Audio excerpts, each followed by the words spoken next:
EAMCET students అమ్మాయ ఇంకా EAMCET results అనేవి వచ్చేసి ఇంకా ప్రశాంతంగా ఉండొచ్చురా బాబు అని ప్రతి ఒక్క స్టూడెంట్ అయితే అనుకుంటారనమాట. కానీ ఎంసెట్ ఎగ్జామ్ అనేది ఎంత ఇంపార్టెంట్, కౌన్సిలింగ్ ప్రాసెస్ కూడా అంత ఇంపార్టెంట్ అనమాట.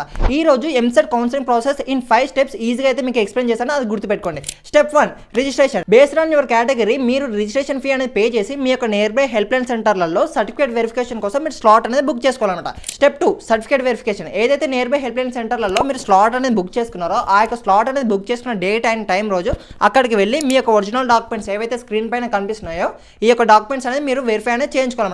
ఈ యొక్క సర్టిఫికేట్ వెరిఫికేషన్ అనేది చేయించుకున్న వెంటనే మీకు వాళ్ళు లాగిన్ ఐడి అండ్ పాస్వర్డ్ అనేది ఇస్తారన్నమాట. Step 3 web options. ఏదైతే లాగిన్ ఐడి అండ్ పాస్వర్డ్ అనేది మీకు ఇచ్చారో వాటిని యూజ్ చేసి మీ యొక్క desired college and desired branches ఏవైతే ఉన్నాయో ఆ యొక్క ఆప్షన్స్ అన్ని మీరు వెబ్ ఆప్షన్స్ లో పెట్టాల్సి అయితే ఉంటుందన్నమాట. And step 4 seat allotment. Based on your category rank and నువ్వు ఏదైతే ప్రియారిటీ లిస్ట్ అనేది పెట్టావో దానిని బట్టి సూటబుల్ కాలేజ్ లో నీకు సీట్ అనేది అలాట్ అనేది కావడం అయితే జరుగుతుంది అనమాట. వన్స్ నీకు సీట్ అనేది అలాట్ అయిన తర్వాత నువ్వు ఆన్లైన్ లో సెల్ఫ్ రిపోర్టింగ్ అనేది చేసి నువ్వు ట్యూషన్ ఫీ అనేది పే చేసి ఈ యొక్క కాలేజ్ లో సీట్ అనేది కన్ఫర్మ్ అనేది చేసుకోవాలన్నమాట. And step 5 second phase and third phase counselling process అనమాట. ఈ యొక్క ఫస్ట్ ఫేజ్ కౌన్సిలింగ్ ప్రాసెస్ లో ఏదైతే సీట్ అనేది వచ్చిందో ఒకవేళ ఆ యొక్క కాలేజ్ లో వచ్చే సీట్ అనేది నీకు నచ్చకపోతే నువ్వు second phase and third phase counselling process లో పార్టిసిపేట్ చేసి నువ్వు కాలేజ్ అనేది చేంజ్ చేసుకోవచ్చు అనమాట. అండ్ స్టెప్ 6 ఫిజికల్ రిపోర్ట్ తో కాలేజ్. వన్స్ ఈ యొక్క 3 ఫేజెస్ కౌన్సిలింగ్ ప్రాసెస్ అనేది కంప్లీట్ అయిన తర్వాత నీకు ఫైనల్ గా ఏదైతే థర్డ్ ఫేజ్ తర్వాత నీకు సీట్ అనేది అలాట్ అవుతుందో ఆ యొక్క కాలేజ్ కి వెళ్ళి నువ్వు ఏవైతే ఒరిజినల్ డాక్యుమెంట్స్ ఏవైతే ఉంటాయో అవన్నీ నువ్వు అక్కడ సబ్మిట్ చేసి నీ యొక్క సీట్ అనేది కన్ఫర్మ్ అనేది చేసుకోవాలన్నమాట.